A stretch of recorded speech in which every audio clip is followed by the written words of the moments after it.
Shalom, peuple de Dieu, bonjour, bonsoir, cela dépend de l'ère à laquelle vous nous suivez.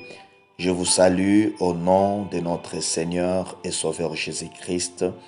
Merci de partout où vous nous suivez, que la grâce, la paix et la bonté de l'Éternel puissent être notre partage.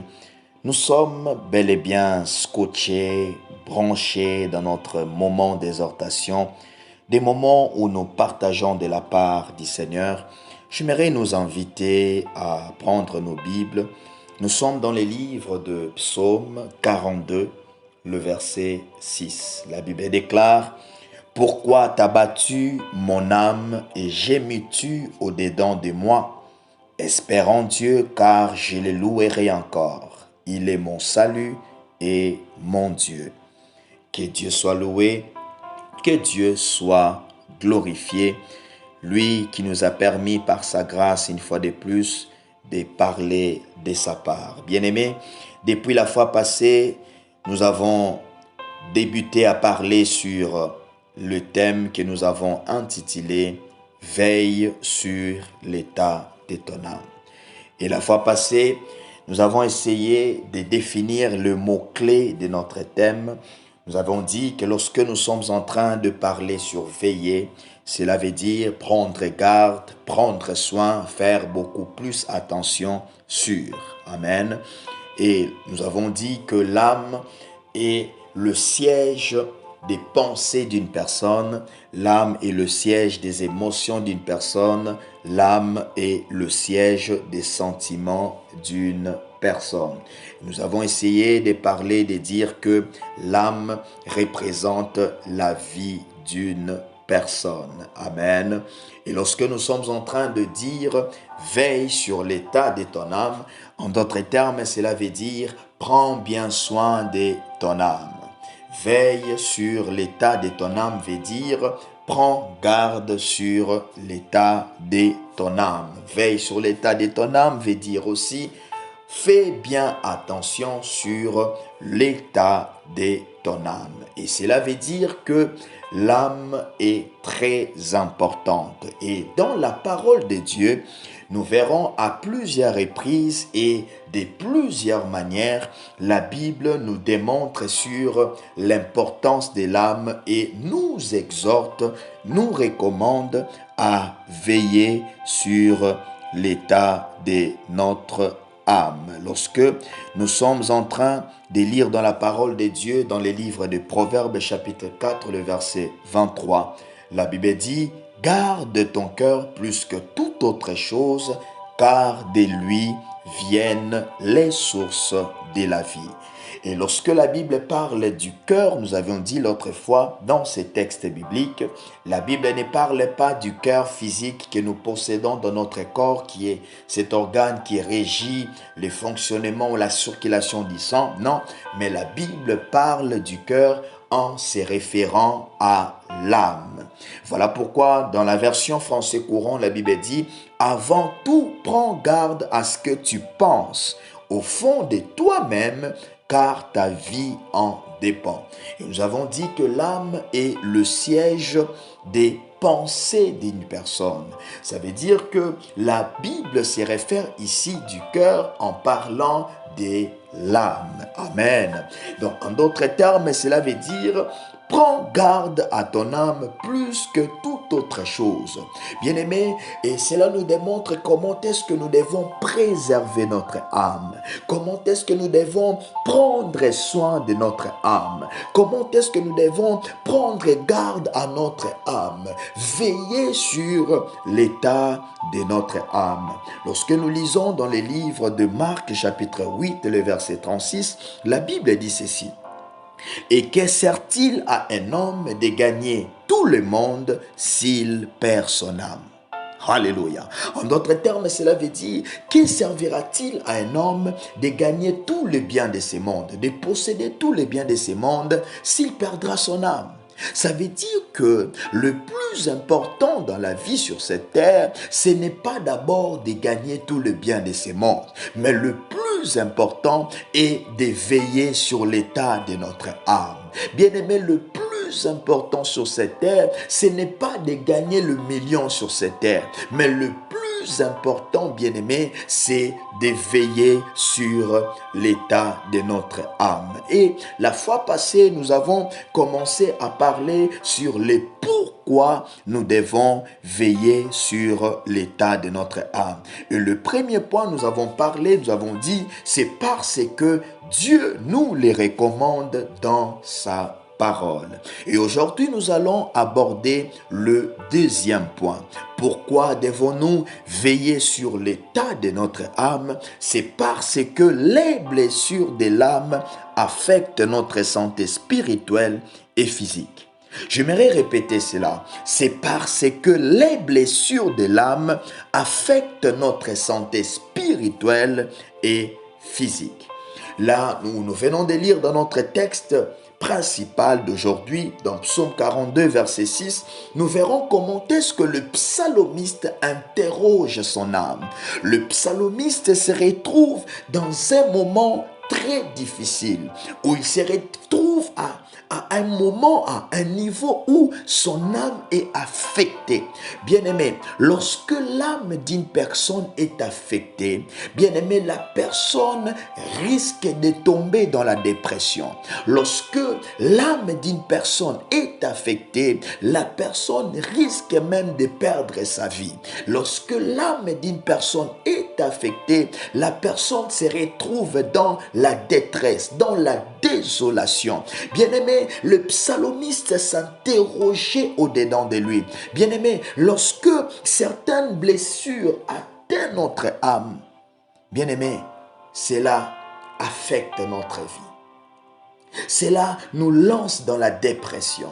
Mais la bonne nouvelle que j'ai ce soir, ce matin, bien-aimé, là où tu nous suis, cela dépend de l'heure à laquelle où tu nous suis. Bien-aimé, la bonne nouvelle que j'ai, c'est qu'il y a une solution à cela.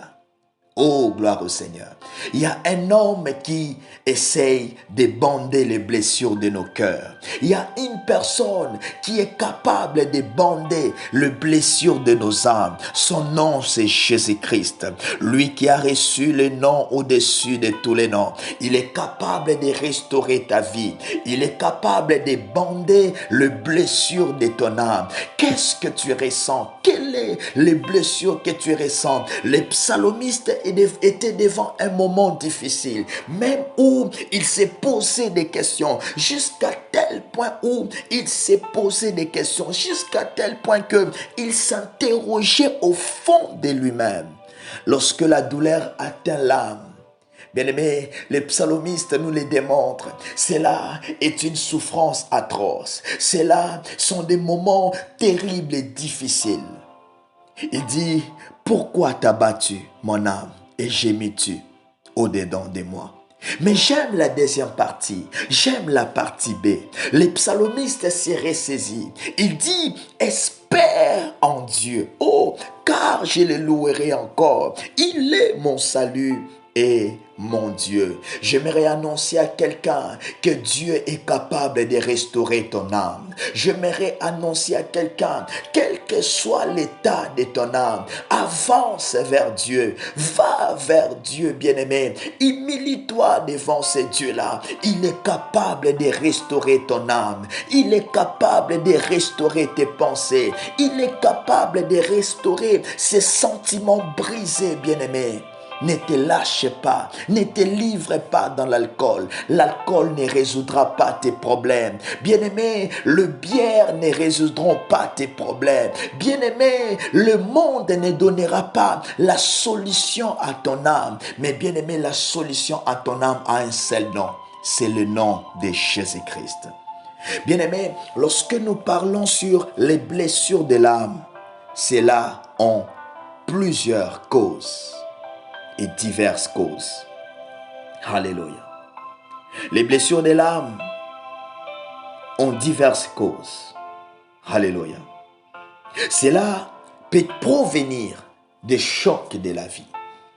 Bien aimé, vous savez, il y a beaucoup de gens qui ont reçu des chocs dans leur vie. Et ces chocs-là ont causé des blessures dans leur âme. Jusqu'à tel point qu'ils deviennent sans foutistes à un moment. jusqu'à tel point qu'ils deviennent insensibles à un moment, suite à des chocs de la vie. Bien-aimés, les blessures de l'âme peuvent provenir d'un passé frustré. Quelqu'un qui a été frustré pendant son passé, il a passé un moment difficile, un passé inoubliable, un passé où des souvenirs rappellent des choses mauvaises dans sa vie, des périodes difficiles qu'il a affrontées. Les blessures de l'âme peuvent provenir des déceptions. Il y a des gens qui ont été déçus dans leur vie et ceux-là sont à la base de leurs blessures de l'âme. Les blessures de l'âme peuvent provenir des trahisons. Il y a des gens qui ont été trahis et à partir de ces trahisons, ils n'ont pas pu se ressaisir et ils subissent les blessures de l'âme. Les blessures de l'âme peuvent provenir de l'effet d'avoir subi la méchanceté des gens. Il y a des gens qui ont souffert de la méchanceté des gens. Et ceux-là sont à la base des blessures de leur âme. Alléluia. Les blessures de l'âme peuvent provenir de certains rejets. Des gens qui ont été rejetés. Les blessures de l'âme peuvent provenir de l'ingratitude des gens. Il y a des gens qui ont fait tellement beaucoup de bien aux autres, mais ils ont reçu ce qu'on appelle en français la monnaie des singes. Ils ont reçu en retour l'ingratitude. Et cela a causé la blessure de l'âme.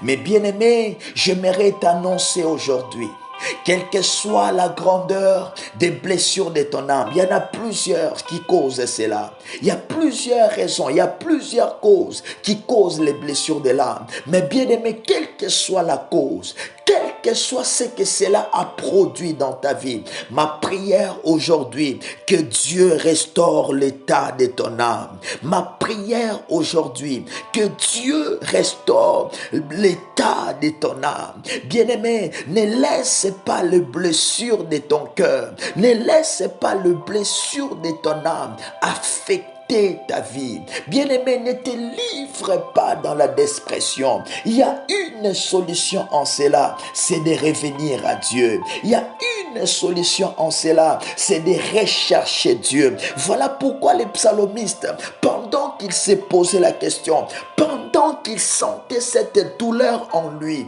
pendant qu'ils sentaient cette blessure en lui, suite aux circonstances qu'il traversait, mais j'aime comment est-ce qu'il s'est ressaisi. Il se pose la question disant, pourquoi t'as battu mon âme et gémis-tu au-dedans de moi? Espère en Dieu. Bien-aimé, la solution c'est la foi en Dieu. La solution c'est l'espérance en Dieu. La bière ne te donnera pas la solution. Le chanvre ne te donnera pas la solution. La drogue ne te donnera pas la solution. L'alcool ne te donnera pas la solution. La solution, c'est lorsque tu espères en Dieu. La solution, c'est lorsque tu viens vers Dieu. Viens vers Dieu, bien-aimé. Toi qui traverses des moments difficiles. Il y a des gens qui ont subi tellement beaucoup de blessures de l'âme. Et cela a affecté toute leur vie. Quel est le moment que tu traverses? Quelle est la douleur que tu traverses? Quel est ce moment difficile que tu traverses? La version Semeur dit, pourquoi donc, ô mon âme, es-tu abattu et gémis-tu sur moi? Mets ton espoir en Dieu. Je le louerai encore, car il est mon salut.